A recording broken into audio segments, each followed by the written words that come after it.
মা খাদিজাতুল কুবরাকে কবরে রাখার পরে নবীজি কবর পারে বসে আছেন, মাটি চাপা দেওয়া হয়েছে, নবী বসে আছেন। সাহাবায়ে কেরাম বলে, ইয়া রাসূলুল্লাহ, অনেকক্ষণ হয়েছে, এবার আসেন ঘরে। নবী বলছেন, ও আমার সাহাবা, যিনি শুয়ে আছেন উনি আমার দুঃখের দিনের বন্ধু, আমার অসহায় সময়ের মধ্যে উনি সহায় হয়ে পাশে দাঁড়িয়েছেন।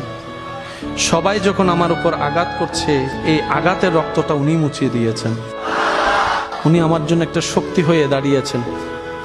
আমার খাদিজা, আমার স্ত্রী, তোমাদের উম্মাহাতুল মুমিনিন। ইয়া রাসূলুল্লাহ, একটু ঘরে আসেন।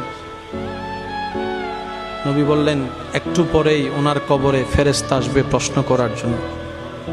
আমি নবী বসে আছি, আমার খাদিজার প্রশ্নের উত্তর আল্লাহর হুকুমে হাদিজার পক্ষ হয়ে আমি নবী উত্তর দেওয়ার জন্য।